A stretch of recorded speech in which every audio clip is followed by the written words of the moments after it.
Hi guys, I just thought I'd do a quick video for you on what I normally have for breakfast, and I think it will also help with people that struggle to get protein in the morning for breakfast. I think lunch and dinner are two meals that people are better at getting protein in for. Breakfast is definitely the worst, but what I have is actually really easy to make, really simple. You can make it a bit more elaborate if you want to, but I literally have three things in my oats in the morning. I have oats, whey protein, which is vanilla, and then either frozen raspberries or blueberries. So I have those three. What you can do is you can add other things in as well, like chia seeds, flax seeds, almonds, things like that. I'll be honest, I'm quite lazy, so I just literally have these three things, but I'll show you how I do it and how quick it is to make. The reason I don't have the additional chia seeds or flax seeds or anything like that as well is because it adds more calories and it doesn't really adds a bit more protein, but I tend to take those out and keep the calories lower. So I think this whole thing works out to be, I think it's 435 calories and 35 grams of protein, which is a good amount to start the day on. But you can increase or decrease the amount of oats that you have. And you can also change the amount of protein powder you have in. But normally I'd say have one scoop, and that's going to get the intake up fairly high. So I have three of these scoops here, which is 75 grams, because the 25 grams, this is a 25 gram scoop. So just literally do that and then put that to one side, and then you can have other flavors of protein if you want, but I find vanilla is really good because it's very versatile and you can have it with lots of things without it being too overpowering. So that scoop's a 30 gram scoop, which is what it says a serving is on here. This is good protein, by the way, Gold Standard. I think it's a good brand, and you can normally get that from Amazon or Holland and Barrett quite cheap. So I've got the oats and the protein in, and then the reason I have raspberries is because frozen, you can actually break them down into really small bits, so they're not the mix in really well. So I normally just basically do a sprinkle of these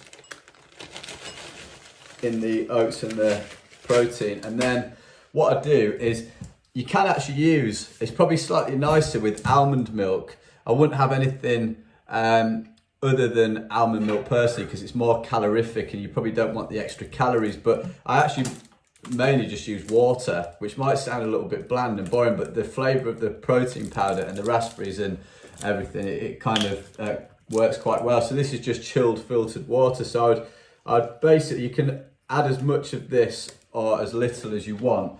I'll add a bit and then I'll mix it together, and I literally, it's a bit like overnight oats, but I'm not having it overnight. You can do it like this, put it in the fridge, and theoretically it's overnight oats, but I'm not always that prepared. So sometimes in the morning I'll just get up and I'll mix this together with enough water or almond milk, and then I eat it like that. And literally, what's that taken me? Like 2 minutes to make. I could have done that faster as well. So you can make it the night before, which will make it a slightly different consistency, or you can just have it as I've made it now and eat it straight away, and it is actually really nice. So give that a try, because that's a good idea, and it's got a good amount of protein in. It's not particularly high in calories. It'll keep you going till lunch, and it'll help you get towards your protein target. So I hope that helps. So similar to breakfast, I think through the week especially, it's really good to have simple meals that you can make, and you don't have to be thinking of new things all the time. So similarly to the breakfast video that I've done, lunch through the week, I generally keep things really simple for myself. So I will show you the first thing that I do.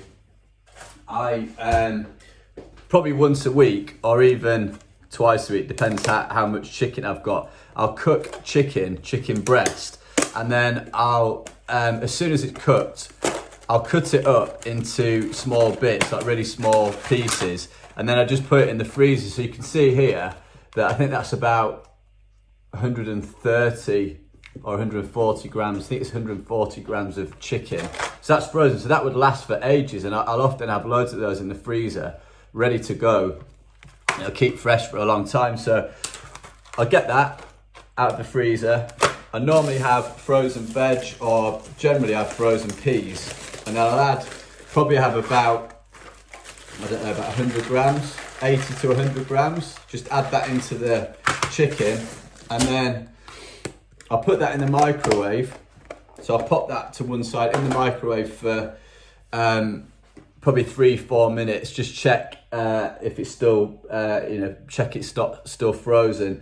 And then what I'll do is once that's cooked, I'll choose like a microwave rice. So I go through a period of having the same one. So I have this quite a lot at the moment. It's from Aldi, but they do it at different places, like a lime and coriander rice. It's got a bit of flavour to it, which is good. But you can have things like this, loads of different ones. I've got loads of different ones. I've just changed them just to keep the meal a little bit more interesting. And then also I have different types of sauces. So I have this is actually Aldi's version of Nando's sauce. So I have something like that, or any sauce really that isn't too high in calories. So this is per tablespoon. It's like 20 calories. It's hardly anything. So I'll cook that, let's say 4 or 5 minutes for it to be cooked. I'll do one of these afterwards. Takes 2 minutes. Whilst it's microwaving, I'll often carry on working as well.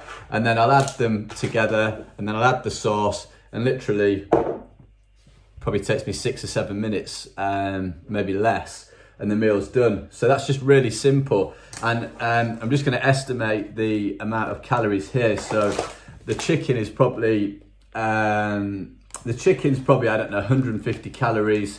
With the peas, it's probably about 200. And then depends how much rice you have, but half a pack of rice is nearly 200 calories. So I normally have the whole of one of these, which is 400 added to that. So it's probably about 600 calories altogether. And I'm probably getting 10,